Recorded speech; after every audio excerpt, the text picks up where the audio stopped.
Toulouse, capitale du Sud-Ouest. Un des réseaux routiers les plus fréquentés pendant la période estivale. Carrefour de l'Espagne, de l'Atlantique et de la Méditerranée, pour des millions de personnes, c'est la route des vacances. Mais pour certains, le voyage s'arrête là. Chargement, arrimage à l'arrière, remorque, caravane, on vérifie tout, d'accord? Tout ce qui est sécurité routière pour le départ de vacances. La Haute-Garonne, c'est aussi des routes de campagne. Des routes dangereuses, les 2/3 des accidents mortels ont lieu sur les départementales.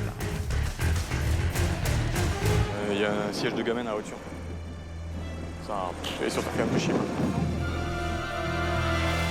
L'alcool au volant est encore trop souvent à l'origine des drames. Aïe, aïe, aïe. Nous, on n'a rien pu faire. Ça s'est passé tellement vite. On n'a pas le temps de réaliser ce qui arrive. Pour faire baisser le nombre de victimes, les gendarmes multiplient les contrôles. J'ai plus de permis. T'as compris que j'ai plus de permis? Pour le récupérer, certains sont prêts à tout. Je donne mon numéro, on se voit, on se revend, on fait l'amour si tu veux. Voilà. Je suis en dessous de 0,50. Je suis en dessous de 0,50. Combien 0,46. Oh là là là là. Cauchemar à grande vitesse sur l'autoroute, un camion pousse un automobiliste. C'est la prise de panique, parce que je dirais ça se passe un petit peu comme dans les films. Les gendarmes traquent sans relâche les délinquants de la route. Donc vous encourez la perte de 6 points sur le permis. Et on se calme s'il vous plaît. La vitesse n'est pas le seul fléau. La météo peut provoquer aussi des catastrophes. Dès qu'on voit à peine l'accident, on se voit déjà mourir. Je contrôlais plus rien, quoi. Le camion était incontrôlable, quoi. Vitesse, alcool, téléphone portable. Pour assurer la sécurité des automobilistes, sur les routes de l'été, les gendarmes de Haute-Garonne sont en alerte permanente.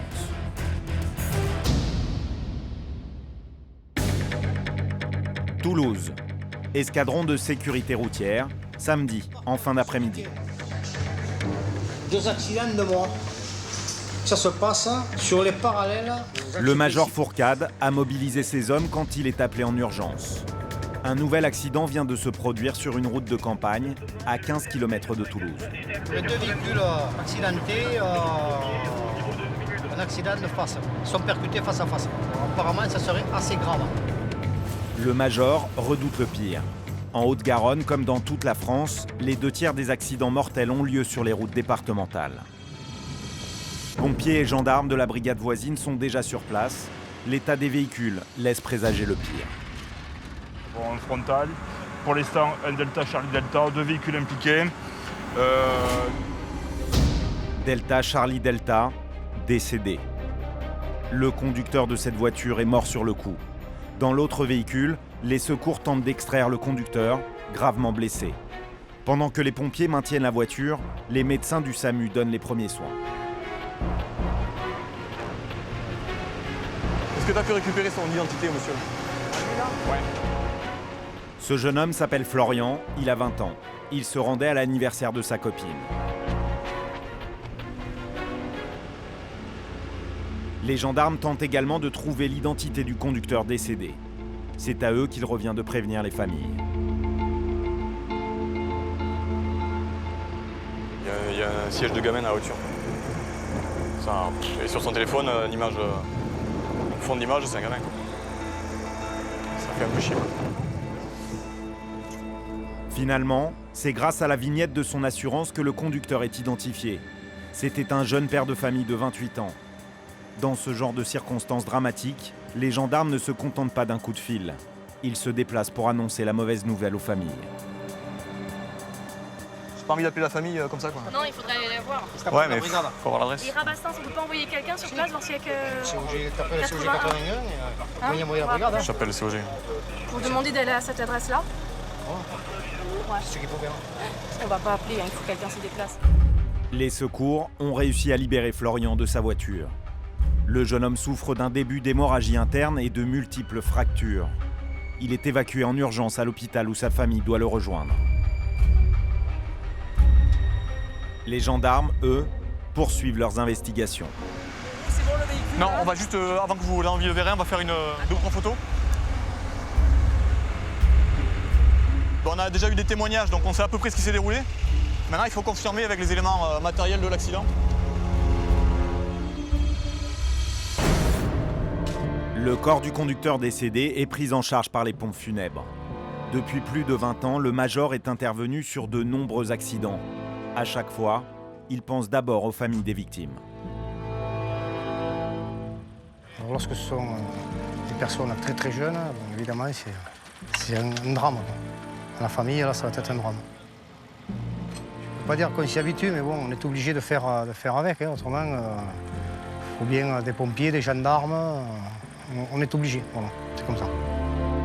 Comment cet accident s'est-il produit en pleine ligne droite et en plein jour? Qui est responsable de ce drame? Le lendemain, à la brigade de Saint-Lys, c'est le gendarme Philippe qui est chargé de l'enquête. Il va auditionner les témoins. Sonia rentrait du supermarché en voiture. Elle roulait devant, mais elle dit avoir tout vu dans son rétroviseur. J'ai entendu le choc et du rétro. J'ai vu en fait l'accident. La voiture qui était derrière est en train de doubler, qui a empalé carrément mais l'autre voiture, mais comme si c'était un train qui passe quoi. Il a carrément perlé, il l'a mis dans le fossé, ça a duré quoi, 3 secondes. Sonia était dans la voiture rouge quand elle aurait vu dans son rétro un véhicule déboîter et percuter la voiture de Florian. La violence du choc a été terrible. C'est pour ça que j'ai pas compris à quelle vitesse il devait rouler pour que ça puisse se passer si rapidement avec tant de violence et qu'il soit vraiment projeté comme ça. 24 heures après le drame, la jeune femme est toujours traumatisée. Et ça choque, c'est sûr. Ça fait quand même là depuis hier que j'y pense. Puis après, on essaie d'avoir peut-être une autre philosophie sur la vie qu'on a aussi, les priorités, les choses comme ça. Ça remet pas mal de choses en question. Et après, bon, voilà, faut avancer. L'audition est terminée. Pour le gendarme Michel, les circonstances de l'accident sont très claires. D'après ce que nous ont rapporté les témoins sur place hier au soir, on peut dire, sans trahir quoi que ce soit, que le conducteur a doublé une voiture sans prendre les précautions pour voir s'il y avait quelqu'un en face. Il a doublé la voiture qui se trouvait devant lui, il s'est déporté complètement sur la gauche d'une manière très rapide et quasiment une seconde après, il a percuté la voiture qui venait en face de lui, en face à face, quoi. Voilà. Nadir a vu l'accident lui aussi. Il était dans la voiture de Sonia. Vous avez bien fait de venir avec votre sœur. Oui. Parce que donc, apparemment, vous avez eu un rôle dans l'accident, parce que vous avez prêté assistance quand même à une des personnes qui était victime. D'accord, très bien. Il a été le premier à secourir Florian quand il était coincé dans sa voiture. Moi, je me rends compte qu'il est très mal installé, qu'il a la jambe coincée dans la tôle. Qu'est-ce que vous faites? Alors là, dans un premier temps, il me demande d'incliner son siège parce qu'il veut s'allonger. Donc, ce que je ne fais pas, parce que je sais que moi, je n'ai pas le droit, que je pourrais éventuellement lui faire plus de mal que de bien. Ce que j'essaie de faire, j'ai mis la main à la moulette et je lui ai laissé présumer que c'était coincé. De toute façon, ce qui voyait bien que, bon, voilà, j'ai quand même essayé de le soulager, mais que je ne peux pas. Nadir cherche aussi à lui changer les idées jusqu'à l'arrivée des médecins. J'entame une discussion, histoire d'essayer de sortir du contexte où il est actuellement. Pour vous, cela l'a bien réconforté, l'a calmé? Écoutez, dans un premier temps, si vous voulez, le fait d'entamer cette discussion, il ne criait pas de douleur. Un soutien qui a permis à Florian de tenir. Les parents ont été touchés de ce que vous avez fait, donc, parce que leur enfant leur a dit que quelqu'un était resté un bon moment avec lui pour le soutenir, donc ils s'en souviennent très bien de ça. Le jeune, quand il sortira de l'hôpital ou lors de sa présence à l'hôpital, il pourra vous appeler ou pas? C'est parfait, bien sûr. Voilà. Moi, j'ai fait ce que j'estime être mon devoir. Voilà, dans ces conditions-là, on privilégie l'humain. Donc voilà, je serais resté s'il avait fallu toute la nuit, mais voilà, pour moi, il avait besoin de moi, donc j'étais là et puis c'est tout. C'est dans cet hôpital que Florian a été soigné pendant 1 mois, dont 1 semaine en soins intensifs. Aujourd'hui, les médecins lui ont retiré ses plâtres.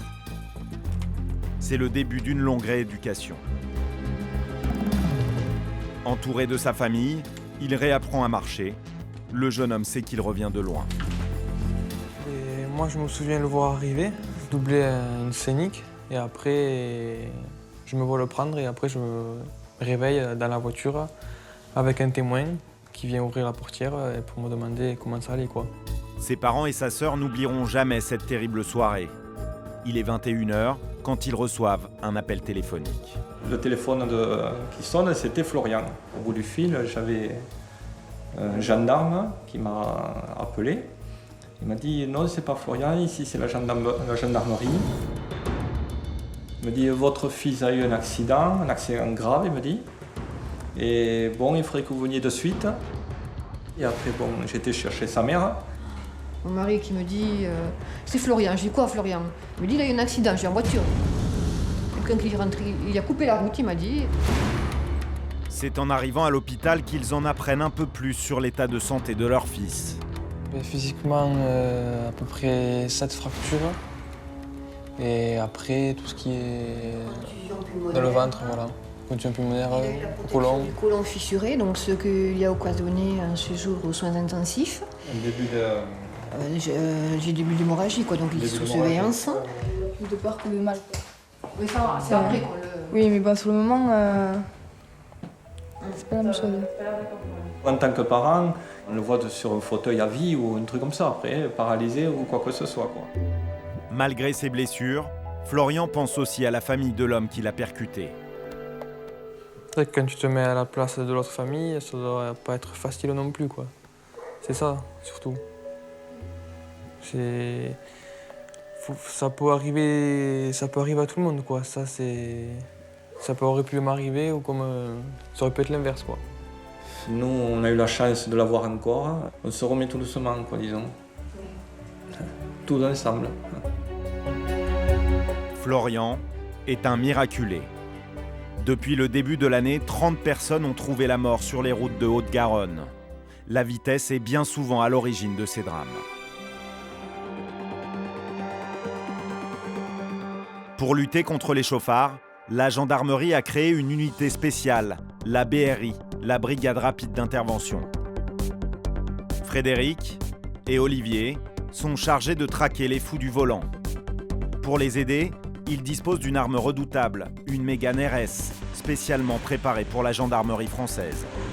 270 chevaux sous le capot, un bolide capable de rivaliser avec les voitures les plus rapides.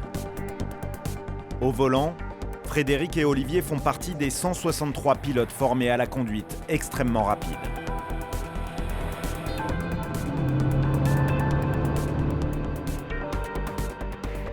On a l'appellation pilote de véhicule rapide d'intervention, mais on n'a rien à voir avec un pilote de Formule 1 ou un pilote de rallye, où c'est son métier. Nous, on est des conducteurs de véhicules avec une formation qui nous permet d'éviter les mauvais gestes au mauvais moment. Avec les vacances, le nombre d'automobilistes est multiplié par 2 et le risque d'accident aussi.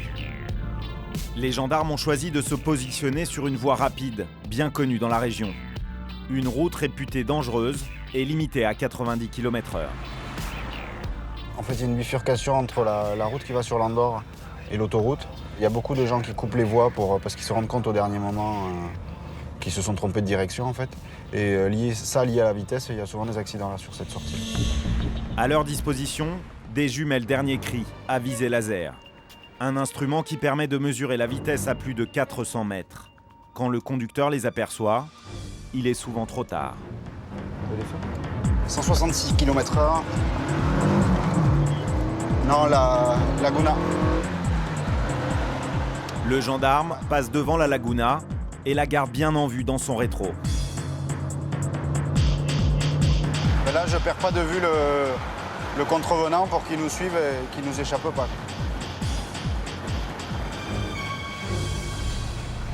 Le contrôle va avoir lieu quelques mètres plus loin sur une aire sécurisée. Vous l'avez pas vu le monsieur là? Parce que c'est vous que je prends. Ah bien monsieur. Vous me présentez les papiers du véhicule, s'il vous plaît, votre permis de conduire?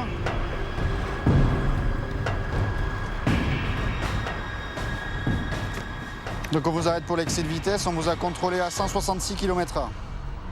Vous n'avez pas vu le type derrière moi qui mettait la pression, je pouvais même pas me rabattre. Attendez, vous ne mettez pas la pression à 166 km/h. Monsieur, vous n'avez pas vu, je pouvais même pas me rabattre sur le côté. Vous êtes limité à combien, vous, sur cette route? 90.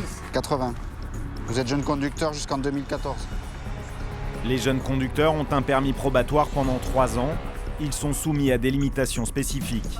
80 km/h au lieu de 90 et 110 km/h au lieu de 130. Donc 166 km/h, on va enlever 5% de marge technique, ce qui va vous faire une vitesse retenue 157. 157 pour 80, vous êtes 77 au-dessus. C'est la vitesse autorisée. Donc à cette vitesse-là, on procède à la rétention immédiate du permis. Vous n'avez plus le droit de conduire. Monsieur, s'il vous plaît, ma parole, je vais péter un plomb, s'il vous plaît. Non, mais on va pas péter un plomb. Non, mais calmez-vous, il n'y a rien de... Il n'y a rien de quoi, je vais tout perdre, je vais aller en prison, moi, monsieur. Vous parlez de quoi, là? Vous me dites pas, me calmez-vous, je vais aller en prison. Je vous ai dit, j'ai envie de brasser ce matin parce que je m'étais bien tenu. Et là, à cause d'un truc nul, je vais tout perdre. Je suis pas responsable de vos actes. Le type, pourquoi vous l'avez pas arrêté? Lui aussi, c'est lui qui met la pression derrière. Alors, vous mettez la pression et il y a des limites à tout quand même. Vous l'avez vu quand même, monsieur, vous l'avez vu. Il y a des limites à tout, vous êtes limité à 80 km/h. Vous l'arrêtez pas, lui. Vous êtes limité à 80 km/h, on vous contrôle à 166. Qu'est-ce que vous voulez que je vous dise? Ce jeune homme vient à peine de sortir de prison. Il est sous contrôle judiciaire. On va procéder à une mesure de rétention du permis de conduire pour une durée de 72 heures. C'est le temps qui va être laissé à la préfecture de Toulouse de prendre une mesure de suspension à votre encontre, qui peut aller de 1 à 6 mois. Donc vous encourez la perte de 6 points sur le permis. Et on se calme s'il vous plaît.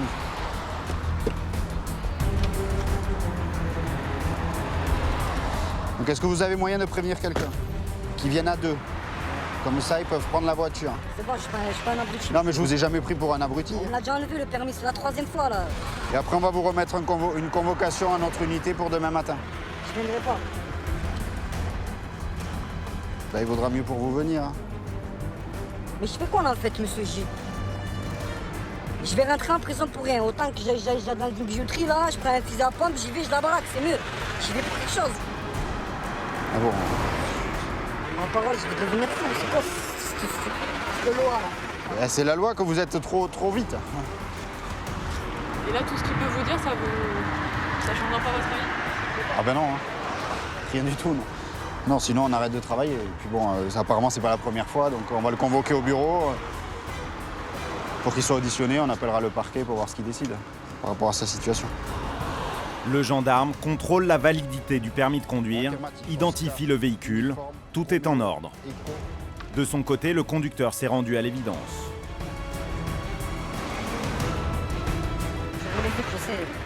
Encore, j'aurais bu là, je comprends, je parle même pas, je m'assois, je dis rien. J'ai pas bu, j'ai rien. J'ai pas fumé, j'ai rien fait. Non, c'est vrai, j'ai accéléré moi aussi. J'ai fait le camp, c'est vrai. Mais je me connais, je vais rouler sans permis. Là, ça va, je me suis calmé, je sais que j'ai fait les camps. Ils font leur métier. Vous en avez besoin pour travailler?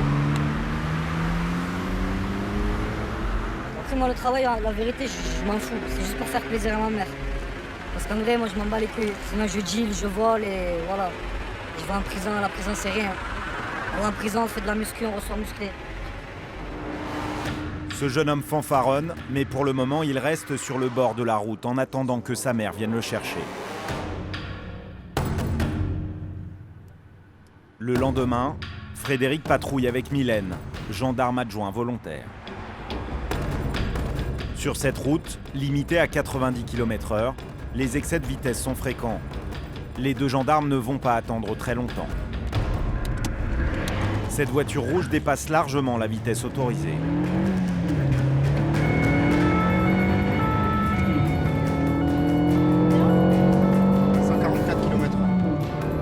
La poursuite va être très rapide.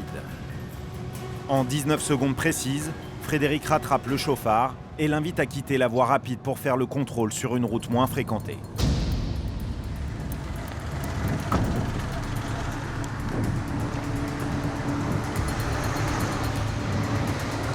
Monsieur, bonsoir. Vous pouvez me présenter les papiers du véhicule, s'il vous plaît, ainsi que votre permis de conduire. Donc l'objet de notre contrôle, c'est un excès de vitesse, monsieur. Ouais, j'imagine. On vous a contrôlé à la vitesse de 144 km/h pour les 90 autorisés. Donc nous enlevons 5% de marge technique, ce qui fait une vitesse retenue à 136 km/h. Donc vous êtes contrôlé à 46 km/h au-dessus de la vitesse autorisée. Donc à cette vitesse-là, on procède à la rétention immédiate du permis de conduire. Donc à partir de cet instant, vous n'avez plus le droit de conduire. Non, vous êtes sérieux? Oui, oui. Vous avez consommé de l'alcool? Un petit peu. Votre dernier verre, on monte à quelle heure? Alors, je vais demander environ 5 secondes.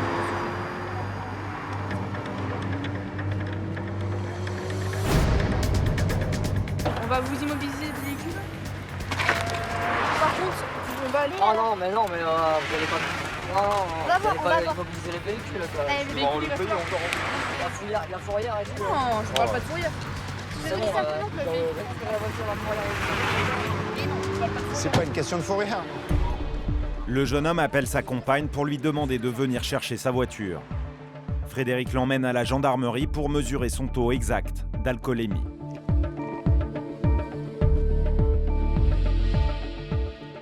Venez, on va passer par là.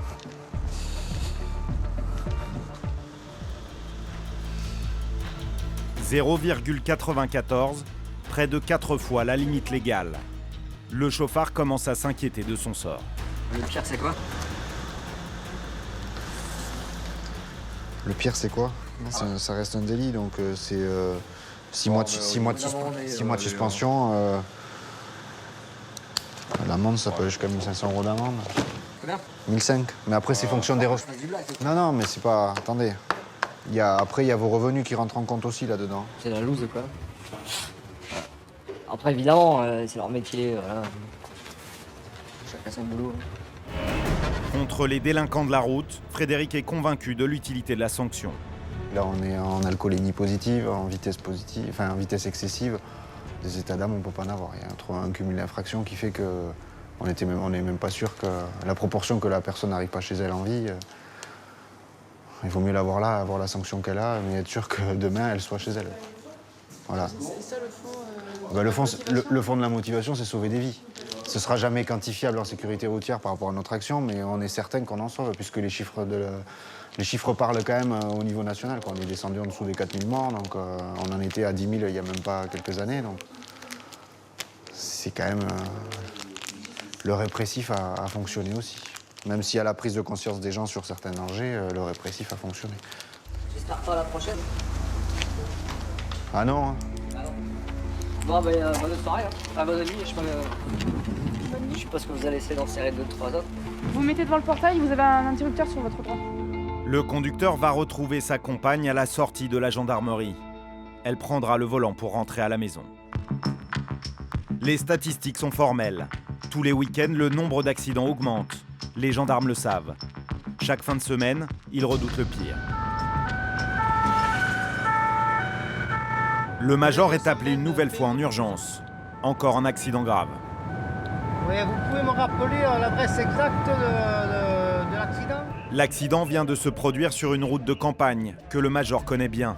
Une zone accidentogène, comme disent les gendarmes.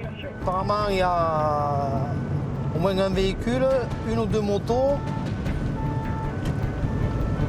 Une moto qui brûle, qui a mis le feu sur l'accotement, un blessé grave.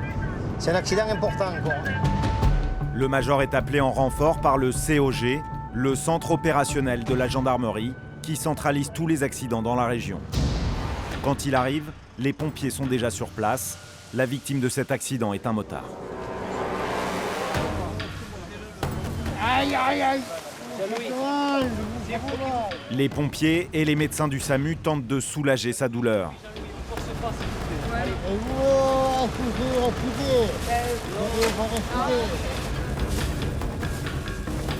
Le pronostic vital du blessé ne semble pas engagé. Les médecins prodiguent les premiers soins avant de le transporter.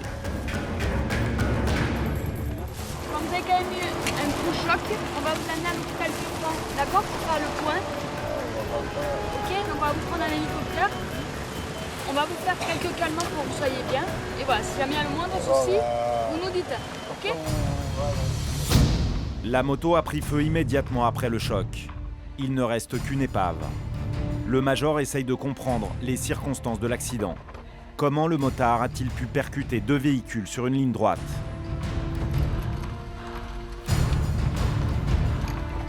Nicole, au volant de la voiture blanche, a vu le motard arriver en face d'elle. Elle l'a évité par miracle. J'ai été la première à ce que le motard traverse la route et il est venu directement sur moi. Il a raclé la voiture et puis après il est allé se mettre sur la voiture derrière. Là. François, qui suivait Nicole, a vu le motard arriver sur lui. Il était côté gauche, il est venu percuter la voiture qui avait à droite. Il était là. Oui, il arrivait de face, lui il venait vérifier. Il est venu percuter la voiture de gauche. Après, sur cette voie de circulation. Oui, là, nous on était tous les deux sur la même voie et on roulait après un virage, on n'allait pas vite. Et là, il était comme ça à la sortie du virage et il venait vers moi. L'épouse de François est toujours sous le choc. Nous, on n'a rien pu faire. Ça s'est passé tellement vite. Il y a eu un choc. Je croyais que même le pare-brise, il s'était coupé sur le choc. J'ai fermé les yeux vite. Ça se passe tellement vite qu'on n'a pas le temps de réaliser ce qui arrive. Les témoignages concordent. Le motard aurait d'abord heurté la voiture de Nicole avant de percuter celle de François.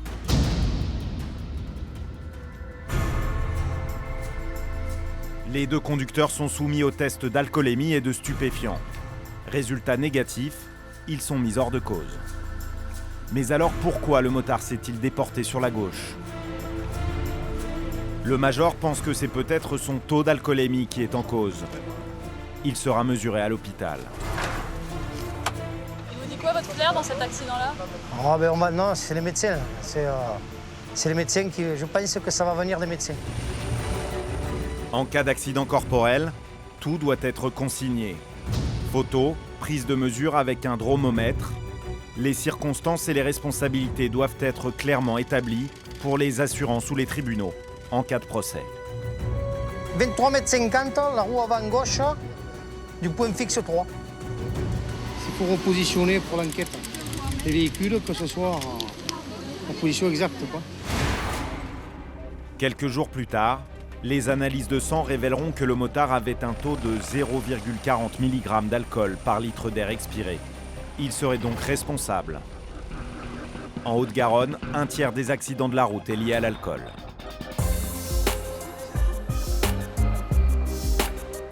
Toulouse, une ville où il fait bon vivre. Terrasses et petites places invitent à la détente et aux soirées entre amis. Des soirées parfois un peu trop arrosées. Mais alcool et conduite ne font pas bon ménage, et certains soirs, la fête se termine en tragédie.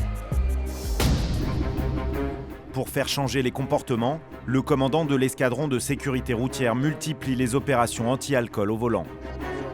19 points de contrôle sont mis en place en même temps tout autour de la ville. Sur le terrain, 250 gendarmes sont mobilisés. Nous sommes samedi soir. Le major dirige un dispositif situé à proximité d'une discothèque. Voilà, c'est parti, le contrôle est parti. On est là jusqu'à 6 h du matin. Tout est en place, les contrôles vont pouvoir commencer. Là, on contrôle tout le monde, systématiquement. Tous les véhicules sont contrôlés. Personne ne passe à travers. Il est 1 h du matin. Ses deux amis commençaient leur virée nocturne. La jeune femme en bleu tenait le volant. C'est donc elle qui est contrôlée. Oui, fermez les yeux. Ah non, mademoiselle. Sérieux? Même avec ma jolie bouche. C'est vrai? Même avec ma jolie bouche. Vous l'avez vu au moins? Qu'est-ce que vous essayez de faire là? Non, rien, on rigole, on s'amuse, on a bu, mademoiselle. Après, les gendarmes, ils sont très sérieux, les gendarmes. On ne peut rien faire avec les gendarmes. Il a des jolis yeux bleus. Et j'ai des jolies jambes. Mes 3 coupes de champagne, normalement, ça devrait être bon. En sachant que j'ai rien bu de la journée, ni de la soirée. 3 coupes de champagne, elle est pas bien. Mais moi, je pense que je suis bien parce que je les ai suivis toute la soirée et voilà. La jeune femme est confiante. Pour établir son taux d'alcoolémie, elle doit souffler une deuxième fois. Au-dessus de 0,40 mg, c'est le retrait immédiat du permis de conduire. 0,86. Vous le lisez là en même temps que moi? Avec ce taux-là, il y a une rétention du permis de conduire. C'est à partir de maintenant, on ne pourra conduire. Donc je vais procéder à la rétention du permis de conduire. Cette fois, la conductrice a perdu son sourire. Arrête, s'il te plaît. Mais arrête, s'il te plaît. J'ai plus de permis. T'as compris que j'ai plus de permis? D'accord? Je sais, j'ai conscience. Bah c'est bon. Alors tu vas dans la voiture, j'ai plus de permis. Non, je t'entends. Ben voilà. Cette jeune femme utilise sa voiture pour se rendre chez ses clientes. J'ai besoin de ma voiture pour nourrir mes enfants. En voiture, vous allez conduire. Comment j'en suis sûre? Mais bien sûr. Son ami semble prêt à tout pour obtenir l'indulgence des gendarmes. Qu'est-ce qu'il y a? Patrick, quoi? S'il vous plaît, ne le prenez pas mal, je suis bourré, tout d'accord, j'ai conscience. S'il te plaît, Patrick, je sais que t'es un homme, je sais ce que c'est que la vie, tu sais ce que... Je t'en supplie, fais quelque chose, Patrick, s'il te plaît. Ouais, je comprends. Hein? Non, une fois que là, c'est fini, là. Mais au moins par le retrait de permis, qui est une punition, Patrick, s'il te plaît. Je te donne mon numéro, on se voit, on se revoit, on fait l'amour si tu veux. Non. Patrick, Je peux pas. Tout ce que tu veux, mais pas un retrait de permis. La plus grande amende, tout ce que tu veux. Là, combien le tour? Je te fais l'amour. Je te le jure que c'est vrai. Je te donne mon numéro. Non. S'il vous plaît, monsieur, elle a rien fait de mal. Mais d'accord, mais je peux pas. Même si vous êtes magnifique et tout le cinéma. Le charme de la demoiselle ne suffira pas. Son ami repartira ce soir sans son permis et perd 6 points d'un coup. Le tribunal fixera la durée de la suspension entre 1 et 6 mois et déterminera le montant de l'amende en fonction de ses revenus. 3h45 du matin, à l'éthylomètre, c'est l'heure de pointe. Cet automobiliste s'attend au pire. On est macabre, on est mort. Il essaie de retarder le plus possible le moment fatidique. Plus vite on le fait, plus vite on est tranquille. Plus vite on est tranquille, plus vite Voilà, on est sorti. c'est clair. Vous calmez, on se tient. vous remplissez vos poumons, vous soufflez, vous décontractez. D'accord? Allez, go, c'est parti. Jusqu'au bout, très bien, allez jusqu'au bout là. Allez, on y va. Non, J'ai été prêt. J'ai dit d'un seul... D'un seul trait. D'un seul trait. Ok. Oui. J'ai passé tout le calmez-vous, d'un seul trait. Sinon après, je vous dis tout de suite, on passe à l'infraction suivante et là c'est plus toi même. Bien sûr. D'accord? On se calme. D'un seul trait, vous poussez jusqu'au bout. Je pense que je peux arriver là. On peut y aller. Ok, on peut y aller. Regardez les étoiles jusqu'au bout. Voilà, impeccable. J'espère que je vais pas perdre mon permis sur ce coup-là. Je viens de l'avoir il n'y a même pas 15 jours. Ah, vous l'avez eu il y a 15 jours le permis de conduire? Eh oui. En mars, vous l'avez eu. En mars, vous l'avez eu? Mais on vous a pas dit... Bon, enfin bref. On vous a pas sensibilisé quand vous avez passé le permis? Non. Sur l'alcool? On vous a rien dit? Non, on n'a rien dit. Les permis probatoires, oui, vu qu'ils ont que 6 points. Tu l'as dans le du cul, quoi. Ils ont que 6 points, donc fatalement, à la première infraction sur l'alcoolémie, moins 6 points. Donc logiquement, ils perdent le permis de conduire. Voilà, tu prends, tu l'as dans le cul, quoi. Ouais. La moindre infraction à l'alcoolémie, c'est 6 points. C'est bien. Donc ils perdent leur permis de conduire. Ce jeune homme est charpentier. Il a besoin, lui aussi, de son permis pour travailler. Va-t-il le conserver? 0,55 mg. Le retrait est immédiat. Je sais pas moi qui fait la loi, monsieur. D'accord? Je vous retire le permis. J'envoie à la préfecture. La préfecture a 72 heures. Laissez-moi vous expliquer. La préfecture a 72 heures pour prendre un arrêté vous concernant. D'accord? Si dans les 72 heures, le préfet n'a pas pris d'arrêté, je suis obligé de vous rendre le permis. Mais ça, il ne faut pas y croire. Je suis obligé de... je vous en informe, mais il faut pas y compter. Le préfet va certainement prendre un arrêté vous concernant. Dans le taux que vous avez à 0,55, monsieur. Je vous en supplie, monsieur. Oui. Monsieur, je vous en supplie. Laissez-moi le permis, je vous en supplie. Je peux pas, monsieur. Je ne peux pas. Je ne peux pas. Vous êtes à 0,55, je peux pas. Allez-y, quoi. Je vous en supplie. Je ne peux pas. Comment je fais? Comment je fais pour aller, monsieur? Je sais pas. Il va falloir que vous organisiez, monsieur. Plutôt que de s'organiser, le jeune homme propose une autre solution. Laissez-moi mon permis, je vous en supplie. Non. Non, je ne peux pas. Le mec de l'argent. Non, même avec de l'argent, monsieur, n'essayez pas de me soudoyer. Attention, ça peut se retourner contre vous, ça. Hein. Monsieur, je vous en supplie, laissez-moi. Je vous en supplie. Non, monsieur. Le contrevenant devra attendre 6 mois avant de repasser son permis. La nuit touche à sa fin. Les contrôles ne sont pas encore terminés. 5 h du matin, ce jeune homme essaie de faire baisser son taux d'alcoolémie avant de souffler dans l'éthylomètre. Oh, le stéridin, c'est le truc qui te fait choper. Avec du stéridin, écoutez-moi bien. La France entière, écoutez-moi bien. Si vous voulez jamais vous faire choper par un contrôle de fric, vous prenez du stéridin. Ou alors des fraises tagada, c'est le choix. Un gros paquet de fraises tagada, ils vous arrêtent, ils vous disent monsieur, vous êtes un jeune. Attends. Je te supplie, Jésus. Au-dessus de 0,40 mg, le permis est suspendu. Purger en cours. Si je pouvais me purger moi aussi un peu, ça serait pas mal. 0,46. Ah, j'étais au 0. Je suis en dessous de 0,50. Je suis en dessous de 0,50. Combien 0,46. Oh là là là là là là là. Tu le mets dans la poche quand même. Mais c'est pas grave, je le mets dans la poche, mais je suis à 0,46. Il m'a dit que je passerais pas en dessous de 0,50. Mon pauvre, j'aurais fait 10 pommes de plus, je passe à 0,32. Qu'est-ce que ça veut dire 0,32 ? Mais à 0,46, son permis lui est retiré sur le champ. Allez, asseyez-vous, asseyez-vous. Allez. Il est plein d'énergie, hein. Ouais, il faut évacuer l'énergie. Ah. Par contre, monsieur le gendarme, je vous l'ai dit, je travaille dans l'automobile. Le jour où vous venez me voir, c'est plus 50% que vous prenez. Non, non, pas. On va faire garer votre véhicule au mieux que ça. Donc je vais demander à un de mes collègues, si vous le permettez, qu'ils prennent votre véhicule et qu'ils le garent sur le parking. Ah, il y a un gros souci. Pourquoi? Elles sont où les clés? Je sais pas si tu es rentré. L'autre elle me sort, je sais pas si tu es rentré. Pas encore. Écoute, je viens de me faire enlever le permis. En tout cas, je remercie le monsieur qui a osé me retirer le permis. Il tourne la tête de suite, tu vois. C'est pas moi. Il se sent presque gêné. Je sais pas pourquoi. Je ne sais pas pourquoi. Pareil, je vous connais pas. Moi, je veux juste que ce soit vous qui conduisez ma voiture parce que j'ai confiance en vous. Si je vous envoie, c'est que je peux pas venir, j'ai encore du boulot. D'accord? C'est ce qu'on dit, enfin, mon volant. Carrosserie comptable. Exactement. Finalement, la gendarmette va garer la voiture et le jeune homme rentre à pied. Cette nuit-là, 139 automobilistes ont perdu leur permis de conduire en raison d'un taux d'alcoolémie trop élevé. L'alcool n'est pas le seul fléau. La météo peut provoquer des catastrophes. La journée est classée rouge et la pluie rend la chaussée glissante.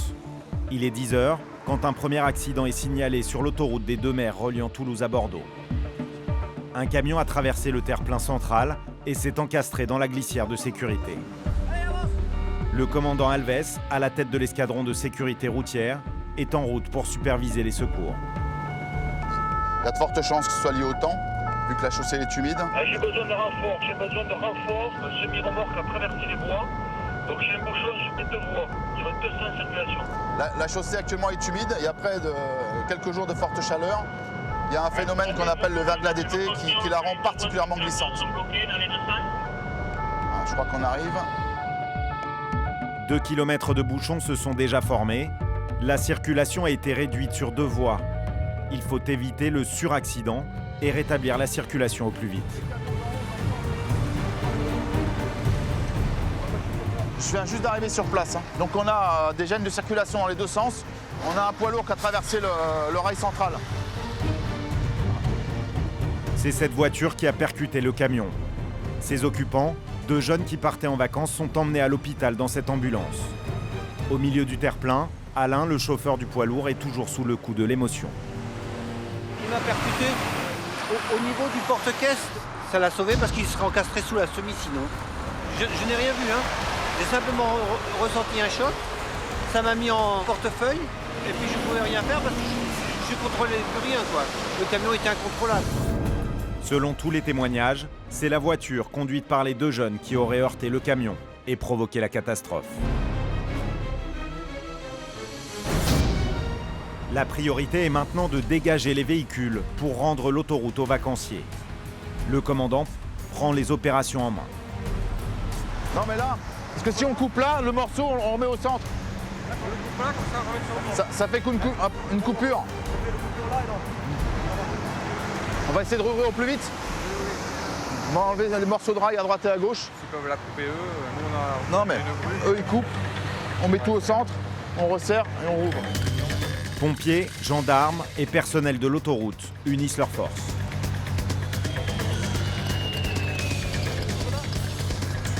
Si vous pouvez le couper là. Compte tenu de la circulation, le commandant estime que les dégâts auraient pu être beaucoup plus graves. Là, on a eu une chance phénoménale. Là, c'était un carambolage. On est passé à la limite du carambolage. C'est, je dirais, quasiment un miracle qu'on s'en tire à si bon compte vu l'accident que c'est. L'autoroute est déblayée en moins d'1 heure. Reste l'opération la plus délicate. Évacuer le camion échoué à contresens. C'est une dépanneuse spéciale qui se charge de l'opération. On bloque le péage, on bloque au niveau des 2 échangeurs. Quand tout le monde est parti, on est en zone sécurisée. Parce qu'en fait, le plus simple pour lui, c'est de prendre en contresens. Non, mais c'est ce qu'il va faire. Mais il faut qu'on soit sûr qu'il n'y ait pas un mec qui va prendre l'autoroute, qu'on ne se retrouve pas en face à face. Les gendarmes vont devoir fermer l'autoroute. Les 2 dernières voitures viennent de passer. Le camion peut être évacué. C'est bon, on peut y aller? On s'en va? Allez, on y va. Un motard de la gendarmerie sécurise la route. La dépanneuse traverse le terre-plein et retrouve sa voie de circulation. Mission accomplie, le trafic peut être rétabli. Il est midi, la circulation a été perturbée pendant moins de 2 heures.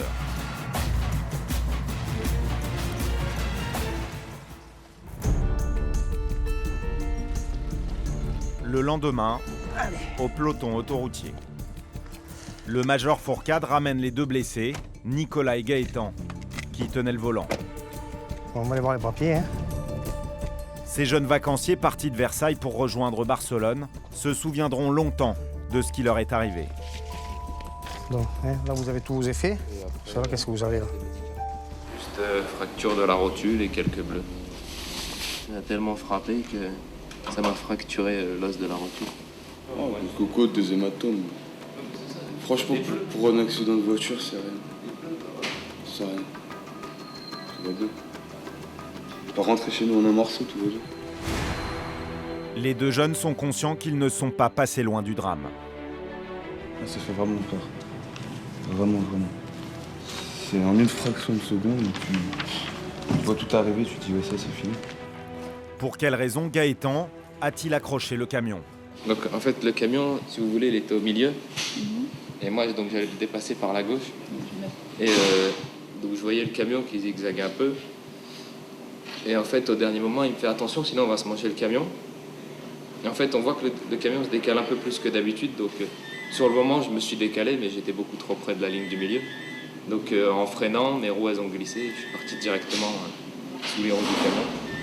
Sur le moment, dès qu'on voit à peine l'accident, on se voit déjà mourir. Enfin, on voit pas, avec tout ce qu'on entend, les voitures écrasées par des camions et tout. C'est vrai que se dire sortir de la voiture alors que le camion il nous est passé dessus, ça fait assez peur.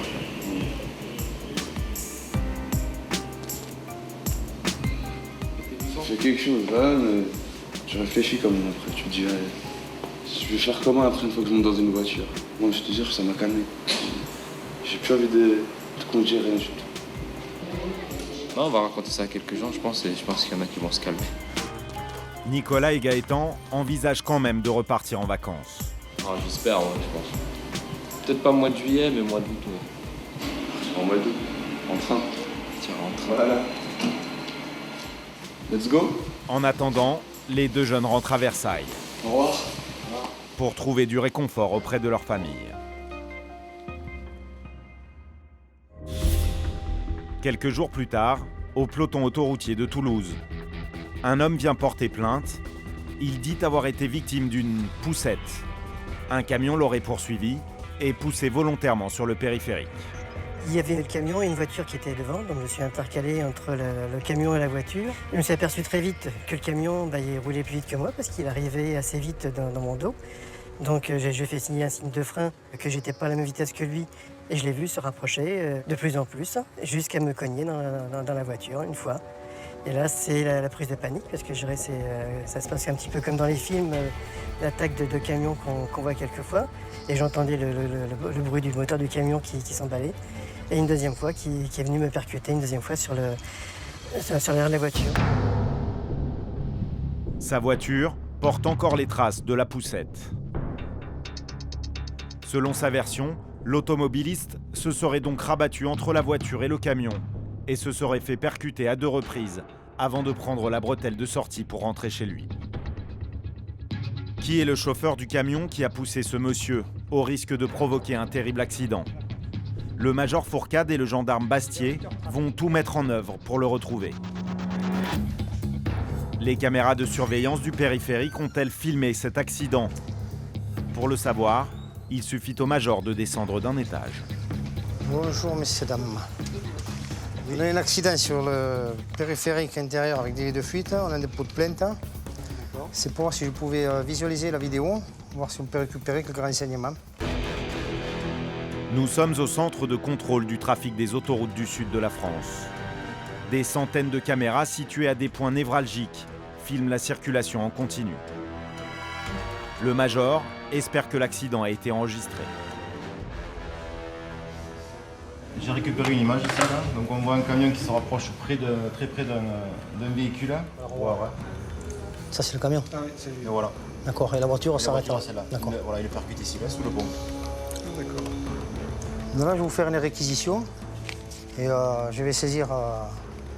D'accord. Je vais vous faire la saisie. On vous met ça de suite sur un CD. Les gendarmes retrouveront-ils ce délinquant de la route? En regardant les films image par image, le gendarme Bastier découvre que la version de l'automobiliste n'est pas tout à fait exacte. Donc il y avait le camion, un espace de 100 mètres avec un véhicule, et le gars il est en train de doubler, donc il est sur la voie du milieu, et il se rabat, mais il se rabat proche du camion. Et je pense que le camion ne s'y a pas plu, il a maintenu sa vitesse, et quand l'autre il a ralenti pour sortir, il l'a tempé. Sur cette image, on voit la voiture qui double le camion. Et sur l'image suivante, on aperçoit clairement la voiture qui se rabat à quelques centimètres du camion, en lui faisant une queue de poisson. L'automobiliste n'avait pas dit toute la vérité. Il est là. Oui. Ah oui, sûr. Avec cette vidéo... Ça change la donne un peu. C'est plus pareil. Hein. C'est le véhicule qui finit sa manœuvre de dépassement sans respecter les distances de sécurité. Quoi. Il y a une infraction. Hein. Donc il y a une faute du véhicule, de la voiture. Donc, effectivement, le camion aurait quand même dû ralentir. Hein. Objectif numéro 1 des gendarmes, retrouver le camion et son chauffeur. Le nom de la société à laquelle appartient le poids lourd est écrit en gros sur la remorque. Le gendarme Bastier confie cette mission à la patrouille du jour. Est-ce que vous pouvez aller au marché-gare, vérifier un camion, une société, donc tu regardes. Normalement, c'est fruits et primeurs. Oui. Tu regardes sur le parking si le camion correspond et s'il y a des traces de choc sur le pare-choc avant. Le marché-gare est le marché en gros qui alimente Toulouse en produits frais. C'est là que les sociétés chargent leurs marchandises et que les véhicules stationnent. Donc voilà, là on va tourner, on va chercher. Les enquêteurs vont-ils retrouver le camion? Le marché est immense, 18 hectares. Les gendarmes ont restreint leur zone de recherche au secteur des maraîchers. Après quelques tours de parking... Et sud-ouest fruits et légumes, sud-ouest primeur. Fruits et primeurs, c'est ça. Voilà. Si. Il y avait les deux écussons, un à l'avant, un à l'arrière. Le poids lourd est en tout point semblable à celui de la vidéo. Que dit la carrosserie? Là, on vérifie, voir s'il comporte des dégâts qui pourraient correspondre à l'accident. À première vue, il n'y a aucune rayure, il n'y a aucune couleur de peinture pouvant se rapporter à la voiture endommagée. Mais bon, c'est peut-être pas celui-là. Les gendarmes veulent quand même poser quelques questions au gérant de cette entreprise. Oui, parce que lui, celui-là, on le fait rouler le samedi notamment, mais il revient d'Albi. Donc, et puis bon, c'est mon collègue, s'il avait un petit quelque chose. Il n'y a qu'un camion comme ça là? Ah oui.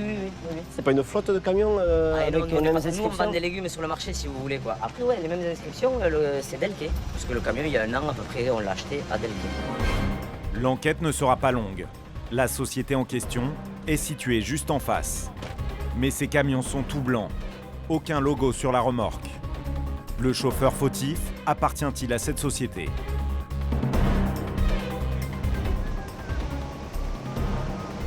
Bonjour monsieur, est-ce qu'on pourrait voir un responsable? Vous l'avez devant. Ah, très bien. On monte? Allez. Bonjour. Vous possédez un camion avec remorque, un semi-remorque? Semi, oui. Semi, avec fruits et primeurs dessus? Oui. Vous en avez plusieurs? Vous en avez qu'un? J'en ai 3, il en reste. 3? Ouais. Ils sont comme ça, les miens. Voilà. Il nous faudrait nous, vous avez 3 camions, vous avez 3 chauffeurs. Là. Les gendarmes informent le patron du but de leur visite. Il y a un de vos camions qui aurait percuté sur la rocade toulousaine, qui aurait tapé à l'arrière un véhicule. Donc il nous faudrait le chauffeur. C'est facile ça. on a des des photos. Ouais. On a des vidéos. Ouais. Malgré l'épreuve, le patron est sceptique. Je trouve bizarre que des gens freinent comme ça devant les 38 tonnes, je ne comprends pas, ralentissent, alors qu'ils viennent de dire qu'il n'y avait personne devant. Je ne sais pas pourquoi ils ralentissent. Je sais pas, c'est comme si vous roulez tous à la même vitesse, tout d'un coup, il y en a qui freinent devant sans raison aucune. À la limite, c'est réprimandé par la loi. Je ne vois pas freiner sans raison, je ne comprends pas. Enfin, je ne sais pas, je vais me renseigner pour voir qui c'est, mais bon, je trouve bizarre. Le patron tient parole et envoie 2 de ses chauffeurs à la gendarmerie. L'un de ces 2 hommes est-il le responsable de la poussette? Parce que le patron, là, il nous a envoyé ces 2 parce que ce jour-là, ces 2 gars-là conduisaient un camion de ce type. Alors, vous vous souvenez un petit peu ce jour-là? L'ensemble, il n'y a rien de marqué dessus. Ni déquet, ni rien. C'est un ensemble Magnum. Le vôtre? Ouais. Il n'y a rien de marqué. Oui, il n'y a rien de marqué, moi. Moi, ça fait. C'est toujours le même que vous conduisez? Ouais, toujours. Ça fait plus de 2 mois que je conduis le même camion, il n'y a rien de marqué. C'est tout blanc. Jusqu'à Voilà. maintenant. Vous voyez qu'on a fait un bon aval. Jusqu'à maintenant, c'est le même, ouais. Et vous conduisez toujours le même aussi? En général, oui, c'est à peu près tous les mêmes, de toute façon. Ah non. Il ne faut pas être évasif. C'est ou vous conduisez toujours le même, ou vous en changez régulièrement, donc il va falloir savoir. Oui, Voilà. ça m'arrive. Donc, le 18, est-ce que vous savez le véhicule que vous conduisiez? Les chauffeurs sont interrogés séparément. Vous avez un permis bien identifié, tout ça, et puis pas de problème. Voilà. Au revoir, si je vous accompagne, pardon. À la sortie, il ne semble pas très inquiet. Ça va. Mais ils m'ont demandé, ouais, il fait son travail, hein, le monsieur, c'est normal. Il m'a demandé si je travaillais ce jour-là, quel camion j'avais, tout ça, et compagnie. Je lui donnerai ce qu'il a besoin et puis il pourra faire ses conclusions. Ils le sauront de toute façon. Oui. Avec le ticket, il y aura le numéro du camion et tout. Alors. Oui, on va savoir. Ouais. Les cartes de présence des routiers prouveront que ni l'un ni l'autre ne conduisait à l'heure de l'accident. Mais une autre piste est ouverte. Le patron de l'entreprise a vendu récemment 2 de ses camions à une société étrangère. Les procédures d'investigation à l'étranger sont plus difficiles pour les gendarmes. Retrouveront-ils l'auteur de la poussette? L'enquête est toujours en cours.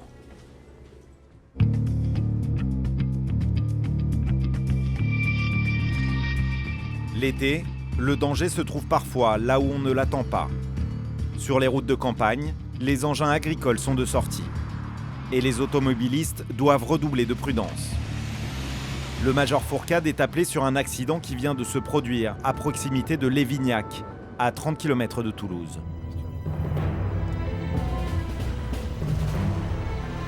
Une voiture est venue percuter un tracteur qui s'engageait sur la route.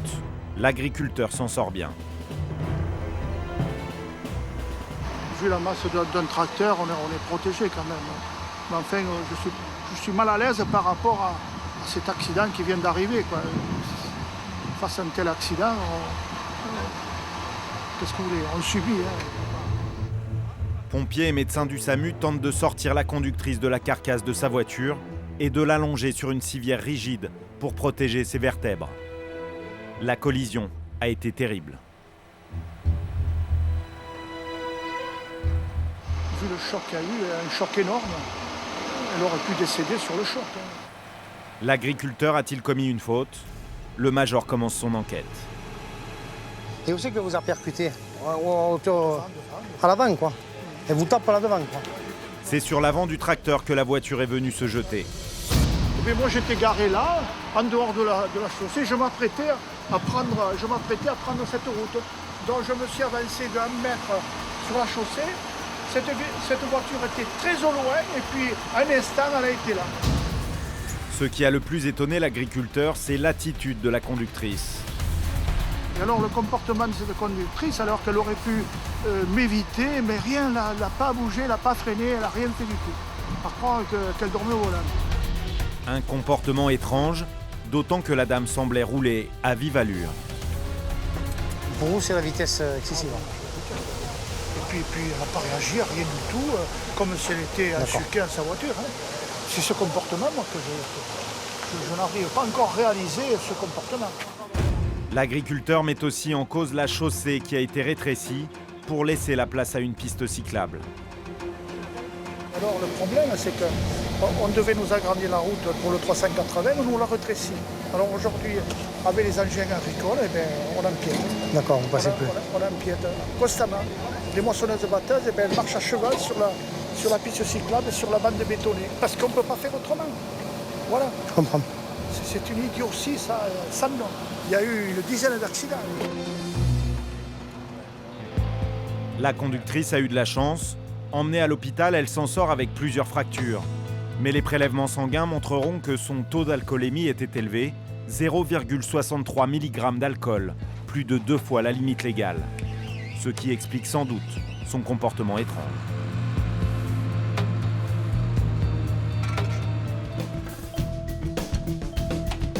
Dans la lutte contre l'insécurité routière, les motards sont en première ligne. Le chef Perrault donne les dernières consignes. L'intervention, tout ce qui est sécurité routière pour le départ de vacances. Chargement, arrimage à l'arrière, remorque, caravane, on vérifie tout, d'accord? Les enfants attachés, voilà, priorité là-dessus.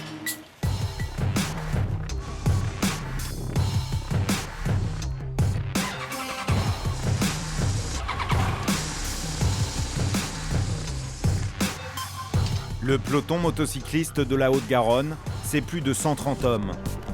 Après une série de tests impitoyables, ils ont suivi une formation spéciale sur tous les types de motos. Les gendarmes choisissent de se positionner sur l'A62, là où l'accident a eu lieu. Cette autoroute est empruntée quotidiennement par plus de 20 000 véhicules. En été, sa fréquentation peut doubler. Ce matin, au péage, l'objectif est de faire de la prévention. Jean-Claude surveille de près le chargement des véhicules. Vous roulez depuis longtemps? Minuit et demi, votre dernière pause, elle remonte vers quelle heure à peu près? Demi-heure. Et une demi-heure? Ça va? C'est pas trop long? Vous allez où? Vers Narbonne? Je contrôle tous les véhicules, notamment les casiers de toit et les vélos attachés à l'arrière. Ils sont source d'accidents quand ça se décroche. Les véhicules qui se suivent derrière sont très pénalisés. Une fois que vous avez... Putain, monsieur, vous venez avec moi, monsieur, voir les vélos derrière, s'il vous plaît? Vous vérifiez lors des pauses et tout ça?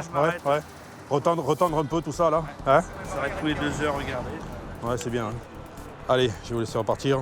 Pensez à faire bien des pauses comme vous faites. Hein? D'accord. Et reprendre la route. Allez, au revoir, monsieur, dames. Bonnes vacances. Si les gendarmes répètent inlassablement les consignes de repos, c'est pour une raison simple. La fatigue est à l'origine de près d'un tiers des accidents sur autoroute. À quelques kilomètres de là, un violent accrochage vient de se produire. Cet homme est sain et sauf, mais il a eu la peur de sa vie. Qu'est-ce qui s'est passé alors? Eh ben, je roulais tranquillement à 120. Ouais. J'étais à 120. Ouais. Vous étiez sur quelle voie? La voie de droite là? La voie du milieu. La voie du milieu, J'étais d'accord. Un choc à l'arrière. Vous savez pas terrible. pourquoi? Ah, j'ai rien vu du tout. D'accord. La voiture est partie dans tous les sens. Je l'ai percuté la glissière de sécurité la rambarde qui m'a renvoyé au milieu. D'accord. Il y a un cul d'enfer qui n'est pas de voiture. Enfin, il y avait des voitures mais qui roulaient, qui m'ont évité. Elle a réussi à redémarrer. J'ai vite redémarré. J'étais pas au milieu. Vous êtes mis sur la bande d'arrêt d'urgence. D'accord. Thierry était sur la route des vacances.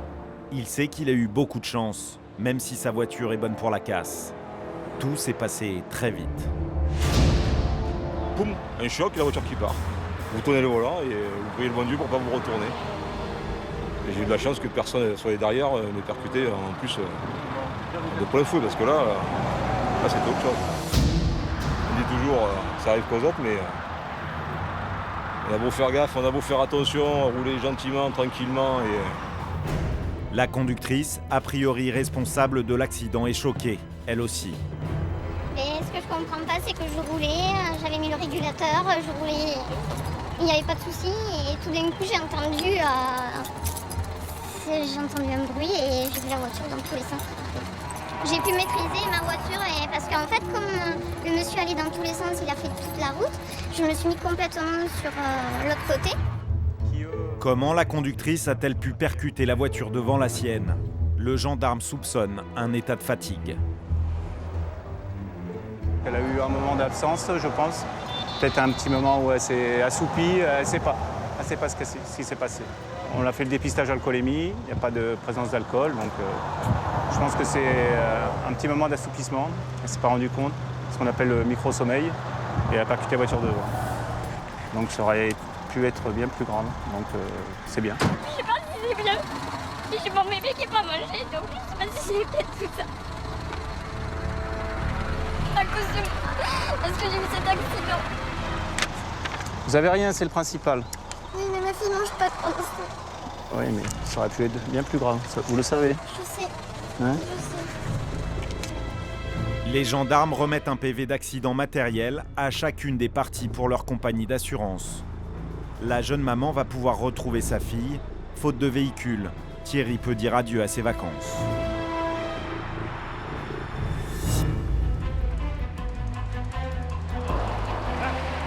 Certains respectent les consignes de repos, mais ils enfreignent quand même le code de la route. À l'approche du péage, 2 motards surprennent une passagère dans une position interdite. La voiture est immédiatement interceptée. Son mari ne comprend pas ce qui lui arrive. Ça m'a surpris parce que j'ai bien vu les motards derrière, ils m'ont fait signe, mais je ne savais pas pourquoi. C'est ça le problème. J'ai regardé mon compteur pour savoir si j'étais à la règle réglementaire, quoi. Ouais, à la vitesse, à la vitesse réglementaire. La ceinture tout en dormant, là. Et puis, après, c'est là qu'ils m'ont dit que parce que madame était allongée derrière et elle dormait, enfin, elle était allongée derrière. Et la dame derrière n'était pas attachée, dormait sur le siège arrière. Donc avait les 2 pieds sur la vitre, côté latéral. Et elle se reposait apparemment pendant que monsieur conduisait. Je savais pas que c'était interdit de dormir. Ah si vous avez un accident. Si vous avez un accident, le problème c'est que voilà, vous n'êtes pas attaché. Monsieur est attaché, vous allez partir comme une bombe, quoi. Tous les automobilistes doivent le savoir. La ceinture est obligatoire à l'avant comme à l'arrière et il existe une manière réglementaire de l'attacher. Elle tient l'épaule, elle traverse l'ensemble du torse et elle s'attache à côté du bassin. Quand on est couché, elle ne tient plus le haut. Donc elle tiendra qu'au niveau de la ventrale. Donc si elle est couchée comme ça, elle ne sert à rien, quoi. La personne pourra se détacher ou être éjectée pareil. Guylaine va devoir régler une amende de 135 € minorée à 90 si elle paie dans les 15 jours. Petite consolation, en tant que passagère, elle ne perd pas de points sur son permis de conduire. Le couple peut reprendre la route. Au péage, les gendarmes sont habitués à un autre type d'infraction. Un grand classique des conducteurs pressés, le changement de fil. Pourquoi vous avez traversé les voies? Bon, mais ça c'est pas... Ça c'est pas bien, vous en avez traversé 4 ou 5. En pleine voie comme ça, avec le monde de cas, vous ne manœuvrez pas en sécurité pour ça. Et le monsieur, il est arrivé à la barrière de péage. Visiblement, il a vu qu'il y avait de l'attente, il y avait 4 ou 5 voitures devant. Et il a franchi 4 ou 5 voies directement en coupant les lignes continues pour pouvoir aller à une caisse où il y avait beaucoup moins de monde. Voilà. Et c'est matérialisé par des lignes continues, donc normalement, une fois qu'on est engagé sur une voie, on attend que ça se passe pour pouvoir s'acquitter du péage. C'est mon mère qui m'a dit de faire ça. Ah voilà, c'est moi en plus qui lui a dit, donc voilà. Vous saviez que c'était interdit de couper les voies comme ça devant le péage? Non, j'étais pas au courant. Bah si, mais le mec, ça faisait un quart d'heure qu'il était bloqué, il y avait une file. Celui derrière, il l'a fait aussi, hein, il n'a pas été arrêté, bon, c'est tout, hein, c'est le coup de pas de chance, c'est tout. Pour non-respect de la signalisation, le conducteur devra s'acquitter d'une amende de 22 €. Donc là, c'est le fils qui est verbalisé en espérant que ça serve aux parents parce que bon, comme je vous disais tout à l'heure, si vous arrivez sur d'autres barrières de péage, si c'est vous qui lui avez dit en plus, le faites pas parce que si vous continuez sur la Haute-Pyrénées, c'est sûr que vous allez trouver beaucoup plus de monde. Donc ça va être beaucoup plus dangereux de faire ça.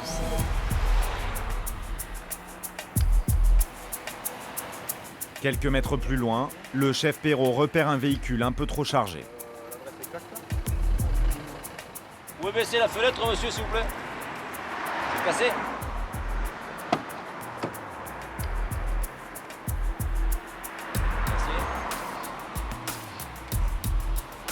Faites quoi, monsieur, là? Vous allez où? Au lourd. Comment? Au lourd. Lourd. Vous allez à Lourdes? Le gendarme inspecte la camionnette.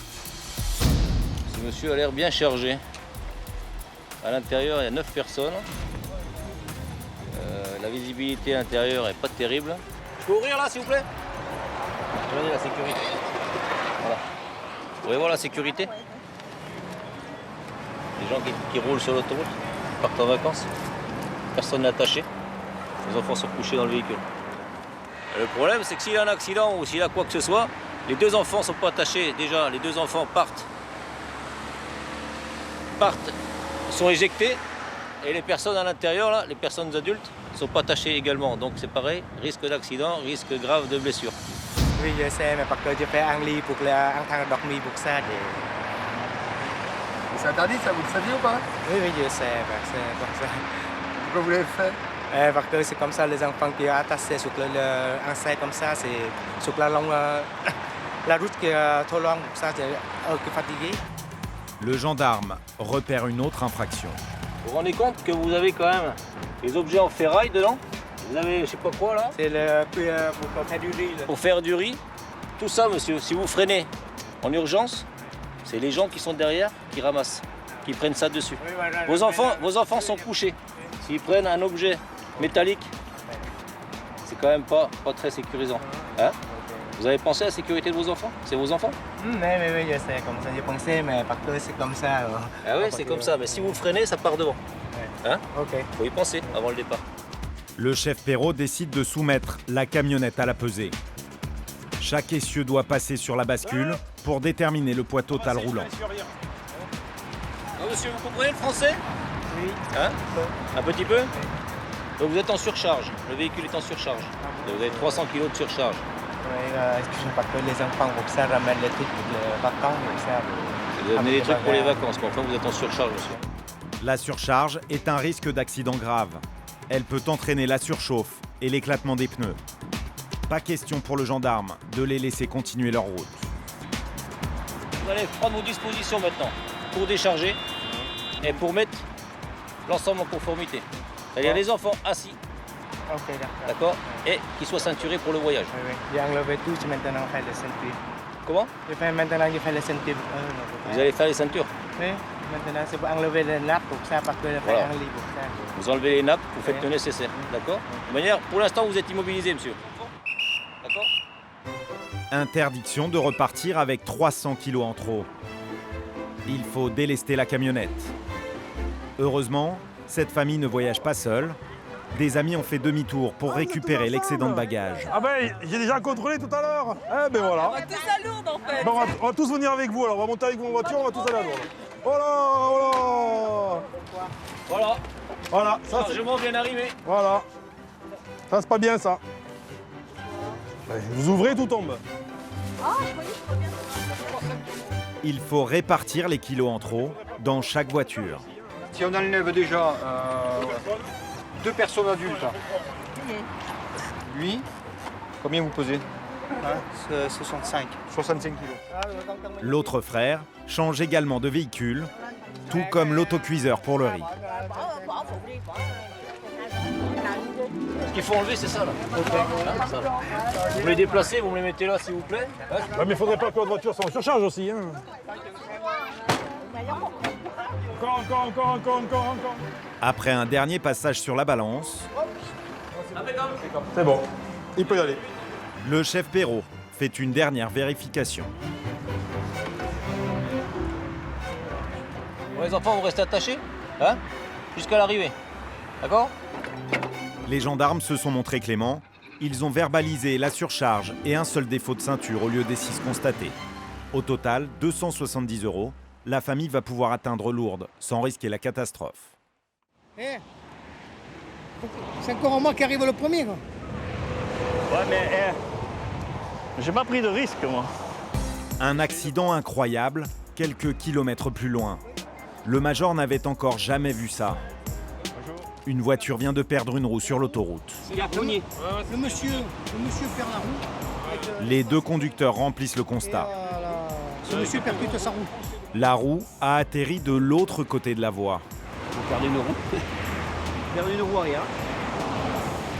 Comme ça, vous rouliez sur le... Ouais. Il a perdu une roue. La roue est partie. Moi, j'étais derrière. Je la suivais. J'ai voulu la doubler. Puis au moment où je la doublais, elle a bifurqué. Mais rentrée dedans. À 130 à l'heure, je suis rentré dans la roue. Cette roue, elle nous a rattrapé et est rentrée là. Elle a repris aussi elle a traversé coupé la route et voilà. Vous avez eu peur? Ben un peu, oui. Vous avez toute votre famille là? Oui. Vous rouliez à combien? Oh, 80, heureusement, on roulait pas vite, on venait de prendre la sortie de l'autoroute. C'est vraiment une chance inouïe, il n'y a pas plus de dégâts. Aucun blessé, juste des dégâts matériels sur ce véhicule. Heureusement, le conducteur avait une roue de secours, mais il ne comprend toujours pas comment sa roue a pu se détacher. C'est impossible qu'elle se fasse, il y a des boulots anti-vol et tout, c'est impossible, c'est impossible. Voilà, il s'est me l'abrouiller cet après-midi, je sais pas. La roue arrière était équipée aussi de cet écrou anti-vol. Ce qui est drôle, c'est qu'il ait perdu les quatre écrous. Hein, les 3 normaux et l'anti-vol. Donc normalement, il faut une clé spéciale. Donc on pense qu'on a dû essayer de lui voler la roue. Parce qu'il a laissé son véhicule immobilisé seul de 11h à 17h. Voilà. Mais pour le moment, le major a une autre inquiétude. Il ne faut pas rester trop longtemps. Hein. Quand on voit le trafic commence à descendre, c'est très très dangereux. Quand c'est un retour de grand week-end comme ça. Quoi. Il y a beaucoup de véhicules. Là, on a peut-être 110, 120 000 véhicules dans la journée. Tout est bien qui finit bien. Le propriétaire de l'espace et sa famille peuvent reprendre la route. Merci, monsieur, dame. Au revoir, monsieur, dame. Mais le major tient quand même à leur donner un dernier conseil. Ne rentrez pas de suite comme ça sur l'autoroute. Oui, vous lancez bien.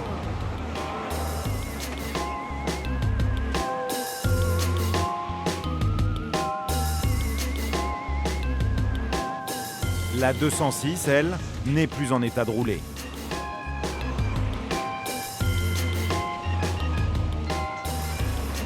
Vous avez le confort, il n'y a pas la buvette, mais le confort il y est. Attention de ne pas tomber, vous avez 2 poignées. Voilà. Il n'y a pas la télé, pas encore. On a le GPS. Ça c'est tout. Ouais. Allez, au revoir. Au revoir. C'est bien qu'il finit bien. Oui, voilà. Que des dégâts matériels, c'est bon.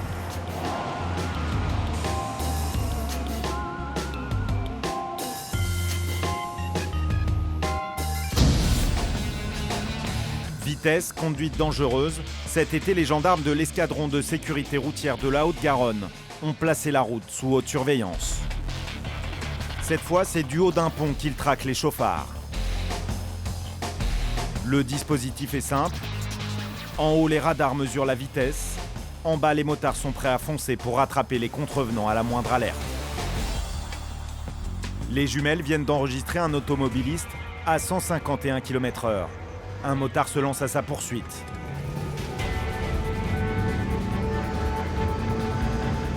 Le conducteur, un Anglais vivant dans la région, va faire connaissance avec la loi française. Mettez-vous de l'autre côté, s'il vous plaît. 51 pour 90. Très embêtant pour le monsieur, oui. Il se retrouve à pied. Because la vitesse, fort élevée. Très élevée. Okay. Ça entraîne la suspension immédiate du permis, la rétention. Résident en France, ce monsieur est traité comme un citoyen français.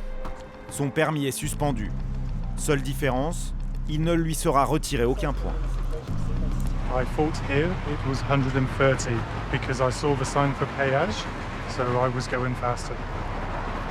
I did not see exactly my speed, but this is the law, so I made a mistake. Cool. Je suis anglais. C'est la vie. Ce monsieur est obligé d'attendre que des amis viennent le chercher. Un peu plus loin, les gendarmes remarquent une camionnette arrêtée. Apparemment, un passager a une envie pressante. Vous êtes limite, vous allez vous retenir et aller un peu plus loin. Voilà, mais on s'arrête pas là. Là, vous sortez la rocade, là, vous êtes en campagne, vous allez, mais pas voilà. D'accord. Qu'est-ce qui se passe là? Le monsieur s'arrête pour faire pipi sur le bord de la rocade. C'est pour. On est sorti Vous avez le permis de conduire, la carte grise, s'il vous plaît? Bonjour, monsieur. Vous consommez quelque chose, monsieur? Oui, une bière. Vous dans l'appareil d'un souffle continu. Je sais, je connais.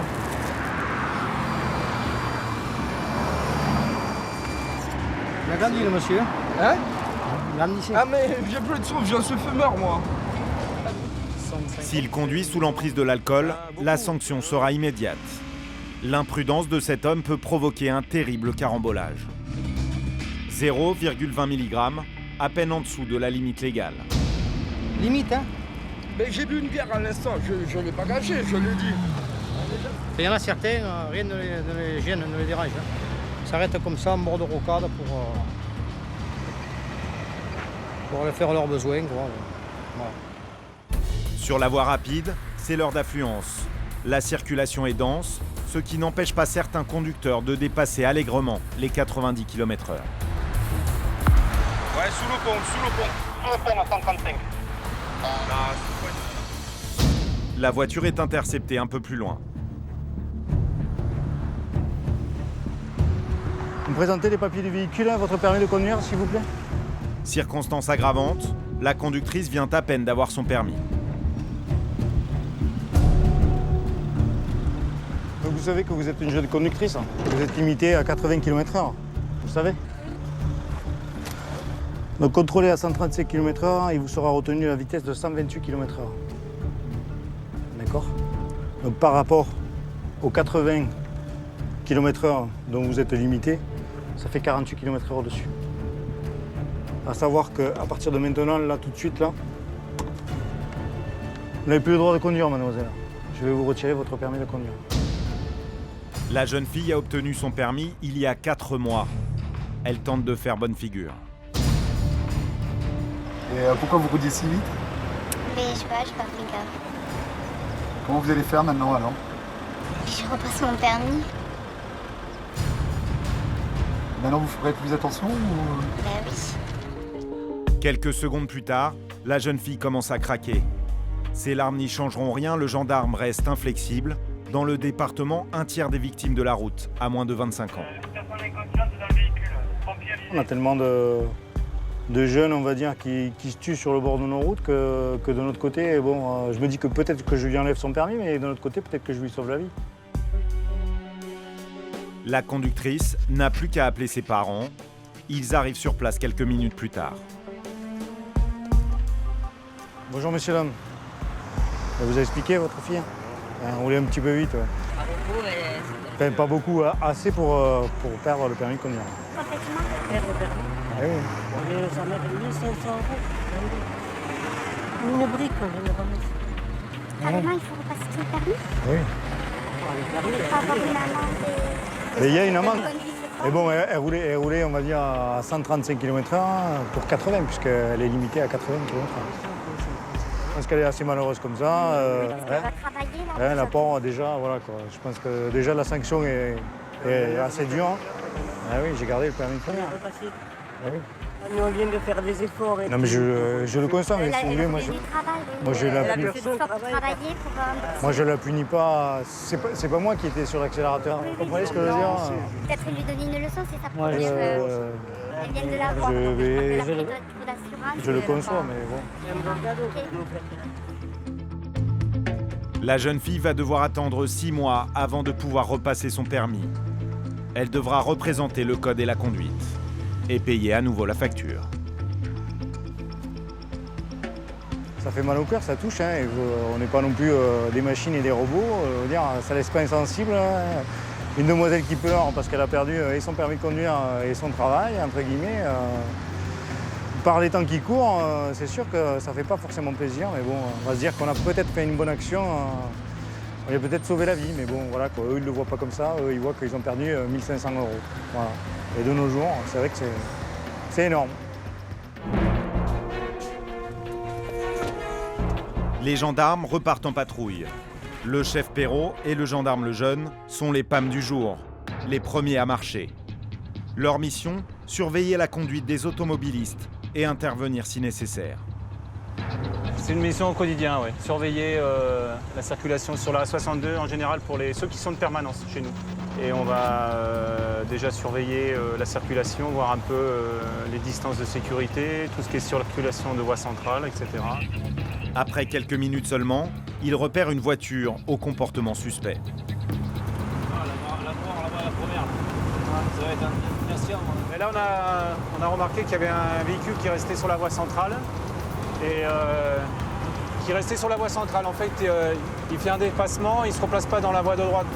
Donc on va le suivre un peu pour voir si il se replace dans la voie qui devrait être la sienne, c'est-à-dire celle de droite. Beaucoup d'automobilistes l'ignorent, Mais il est interdit de rouler sur la voie du milieu, quand celle de droite est libre. Au bout de 2 km, le véhicule ne s'est toujours pas rabattu, et ce n'est pas sa seule infraction. Il met pas de clignotant pour doubler, rien. Voilà, donc on va le rattraper lui et on va l'intercepter.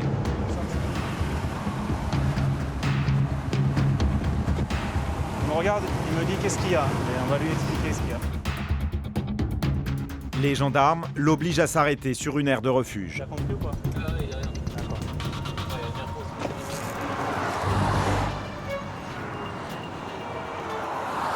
Bonjour monsieur, gendarmerie. Voilà, on vous a arrêté parce qu'on vous suit depuis tout à l'heure et vous êtes continuellement sur la voie centrale. Ensuite, vous effectuez un dépassement, vous ne mettez pas votre clignotant. Vous êtes sur la voie centrale? Oui. Voie centrale, il y a 3 voies sur l'autoroute, vous étiez sur la voie centrale. Le montant de l'amende est de 135 € minoré à 90 si le contrevenant règle dans les 15 jours. Le conducteur n'imaginait pas un instant être verbalisé pour ça. Je trouve que vous êtes très sévère aussi. Que vous m'avertissiez, je comprends, mais quand on me dit qu'on me verbalise pour ça, quand même, je trouve. Il n'est pas content, c'est sûr. Hein, je pense qu'il n'est pas content, c'est normal. Il pense pour lui qu'il n'était pas dangereux, alors que de circuler sur une voie centrale, ça peut être dangereux.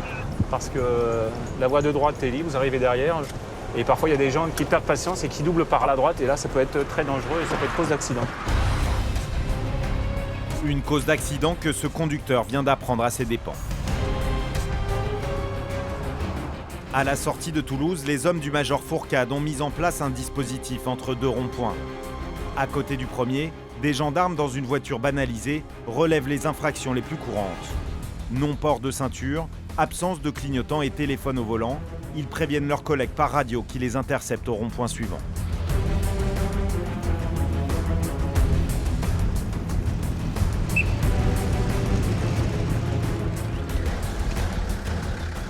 Monsieur, bonjour. Je vous arrête, monsieur, parce que vous avez été vu avec le téléphone. Ouais. Voilà, vous reconnaissez l'infraction? C'est un gars que je rejoins juste là et il m'a appelé, j'ai dit j'arrive et j'ai reposé le téléphone de suite. Mais malheureusement, l'infraction, monsieur, c'est dès l'instant où vous tenez le téléphone en main que vous avez fait usage. L'infraction est constituée. Cet homme n'est pas du même avis. Il trouve lui aussi la sanction trop lourde. Non, mais, il y a quelqu'un à côté de moi qui dit des trucs, c'est pareil. Ah, mais ça, c'est votre appréciation, ça. J'étais en train de composer un numéro, à la limite, je veux bien croire, mais là, c'est juste de décrocher et de dire oui, j'arrive. C'est limité à 50 et j'étais à 50. Et je vous avais rien dit pour concernant la vitesse. Je serais collé au téléphone, je comprendrais, mais là, c'est juste, je dis oui, j'arrive. Téléphoner au volant multiplie par 4 le risque d'accident corporel. C'est une des infractions les plus génératrices d'accidents. Donc c'est plus qu'utile. Oui, mais vous pensez que sur monsieur, ça va avoir de l'impact?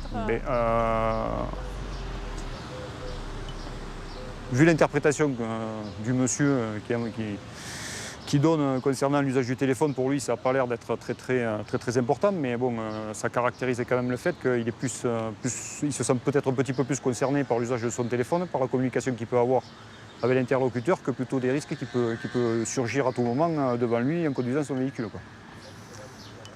Je vous demande une signature, s'il vous plaît. Je veux dire, je l'ai à peine depuis aujourd'hui, ce téléphone. Ah.